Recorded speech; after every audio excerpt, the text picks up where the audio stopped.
श्री गुरुदेव दत्त। सत नमो आदेश, गुरुजी को आदेश।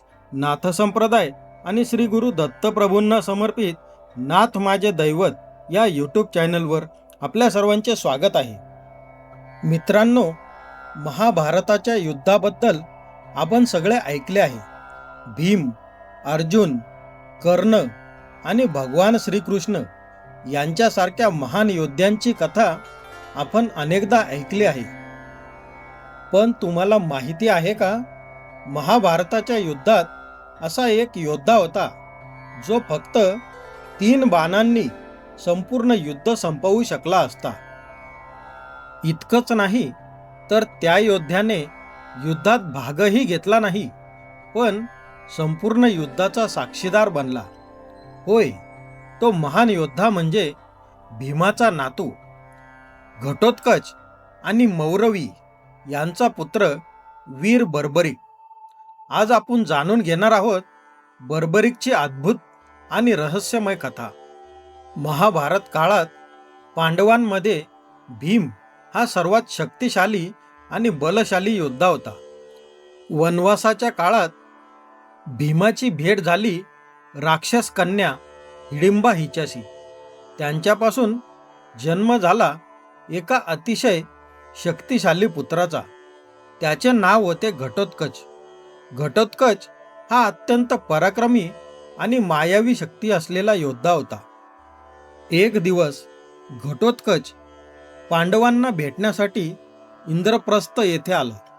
तेव्हा भगवान श्रीकृष्णांनी पांडवांना सांगितले की घटोत्कच आता मोठा झाला आहे, त्याचा विवाह करण्याची वेळ आली आहे। पांडवांनी श्रीकृष्णांना विचारले की प्रभू, घटोत्कचसाठी योग्य वधू कोण असेल? श्रीकृष्ण हसले आणि म्हणाले, मूर नावाच्या दैत्याची एक पराक्रमी कन्या आहे, तिचे नाव आहे मौरवी। मौरवी अत्यंत शूर आणि विद्वान होती, पण तिने एक अट ठेवली होती, ती त्याच्याशीच विवाह करेल जो तिला शास्त्र आणि शस्त्र दोन्हींमध्ये पराभूत करेल। श्रीकृष्णांनी घटोत्कचाला दीक्षा दिली आणि मौरवीकडे पाठवले। घटोत्कच मौरवीच्या दिव्य महालात पोहोचला। त्या महालाच्या प्रवेशद्वारावर पराभूत झालेल्या योद्ध्यांच्या मुंडमाळा लटकत होत्या। हे पाहून अनेक योद्धे घाबरले असते, पण घटोत्कच अजिबात घाबरला नाही। मौरवीने त्याच्याकडे पाहिले आणि तिला लगेच जाणवले की हा साधा मनुष्य नाही। तिने घटोत्कचला प्रश्न विचारला, तुला माझ्या प्राणाबद्दल माहिती आहे का? घटोत्कच म्हणाला, हो, मला माहिती आहे। मग मौरवीने त्याची बुद्धी तपासण्यासाठी एक कठीण प्रश्न विचारला, पण घटोत्कचाने उलट मौरवीलाच एक गुंतागुंतीचा प्रश्न विचारला। तो प्रश्न ऐकून मौरवी काही क्षण स्तब्ध झाली। ती त्या प्रश्नाचे उत्तर देऊ शकली नाही। त्यानंतर दोघांमध्ये शस्त्रयुद्ध झाले। घटोत्कचाने आपल्या सामर्थ्याने मौरवीला पराभूत केले। तेव्हा मौरवीने आपला पराभव स्वीकारला आणि घटोत्कचाशी विवाह करण्यास तयार झाली। श्रीकृष्ण आणि पांडवांच्या साक्षीने घटोत्कच आणि मौरवी यांचा विवाह झाला। पुढे काही काळानंतर मौरवीने एका तेजस्वी बालकाला जन्म दिला। त्या बालकाचे केस सिंहासारखे घुंगराळे होते, म्हणून घटोत्कचाने त्याचे नाव ठेवले बर्बरिक।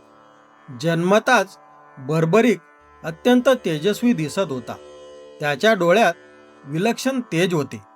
एक दिवस घटोत्कच बर्बरिकला घेऊन भगवान श्रीकृष्णांकडे गेला।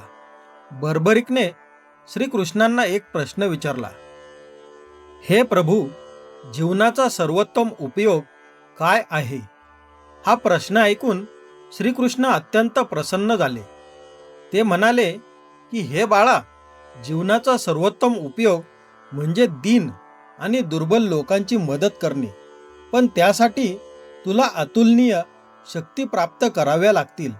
म्हणून बर्बरिकने देवीची कठोर तपस्या सुरू केली।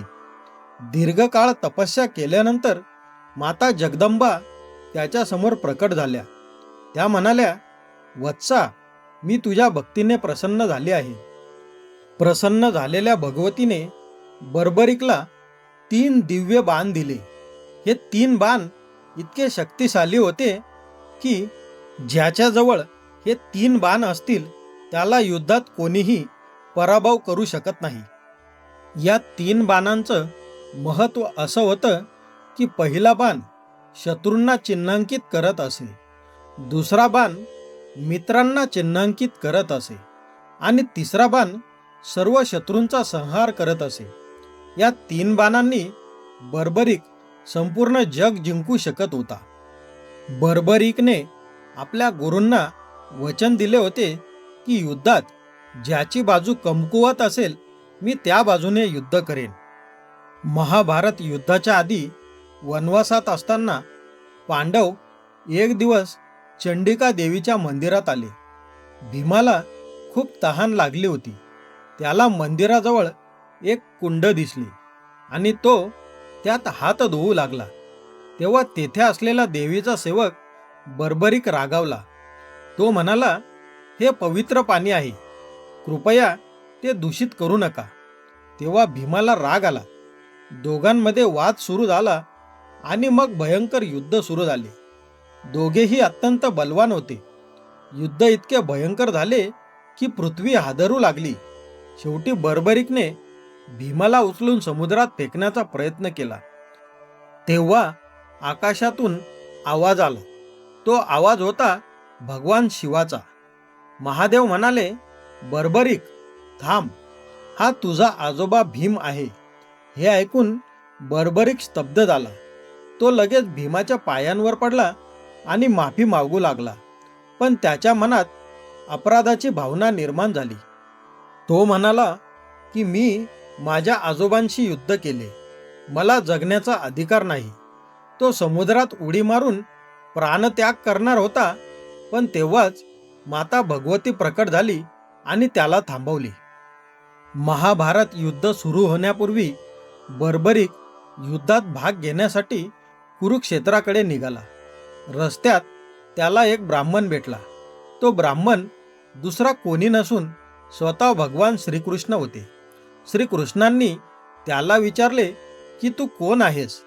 तेव्हा बर्बरिक म्हणाला, मी भीमाचा नातू घटोत्कचाचा मुलगा बर्बरिक आहे. मी युद्धात दुर्बल पक्षाची मदत करणार आहे. हे ऐकून श्रीकृष्ण चिंतित झाले, कारण बर्बरिक अत्यंत शक्तिशाली होता. तो ज्या पक्षात जाईल तो पक्ष जिंकणारच होता आणि तो नेहमी दुर्बल पक्षाला मदत करणार होता. यामुळे युद्ध कधीच संपणार नव्हते. ब्राह्मण रूपातील श्रीकृष्णांनी बर्बरिककडे दान मागितले. तेव्हा बर्बरिक म्हणाला की मागा ब्राह्मणदेव, मी तुम्हाला कोणतेही दान देईल. श्रीकृष्ण म्हणाले की मला तुझे मस्तक दान म्हणून हवे आहे. क्षणभर शांतता पसरली, पण बर्बरिकने क्षणाचाही विलंब न करता आपले मस्तक दान केले. श्रीकृष्णांनी सुदर्शन चक्राने त्याचे शिर वेगळे केले. शिर कापण्यापूर्वी बर्बरिक श्रीकृष्णांना म्हणाला की प्रभू, मी तुम्हाला ओळखले आहे. मी तुम्हाला माझे शिर देण्यास तयार आहे, पण माझी एक विनंती आहे की हे महाभारताचे युद्ध मला पाहायला मिळावे. तेव्हा श्रीकृष्णांनी बर्बरिकचे शिर एका पर्वतावर ठेवले. तिथून बर्बरिकने संपूर्ण महाभारत युद्ध पाहिले. युद्ध संपल्यानंतर पांडवांमध्ये चर्चा सुरू होती की हा विजय कोणामुळे मिळाला. भीम म्हणाला की माझ्यामुळे, तर अर्जुन म्हणाला माझ्यामुळे. तेव्हा श्रीकृष्ण म्हणाले की या प्रश्नाचे उत्तर अगदी अचूक बर्बरिक आपल्याला देऊ शकतो. ते सर्वजण बर्बरिकचे शिर ज्या पर्वतावर होते तेथे आले आणि त्यांनी बर्बरिकला तो प्रश्न विचारला. तेव्हा बर्बरिक म्हणाला की मी संपूर्ण युद्ध पाहिले, पण मला रणांगणात फक्त एकच योद्धा दिसत होता, तो म्हणजे भगवान श्रीकृष्ण.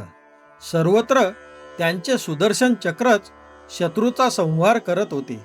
हे ऐकून सर्वजण स्तब्ध झाले.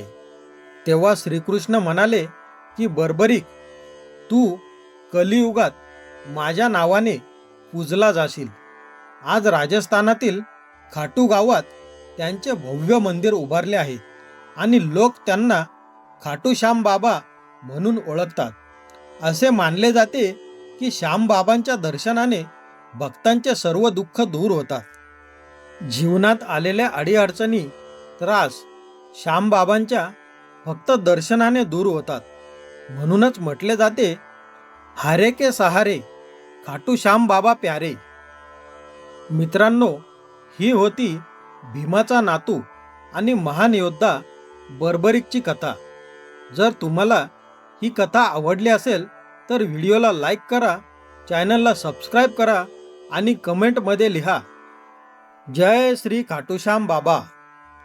तर पुन्हा भेटू एका नवीन अद्भुत कथेसोबत. ओम नमो आदेश. श्री गुरुदेव दत्त.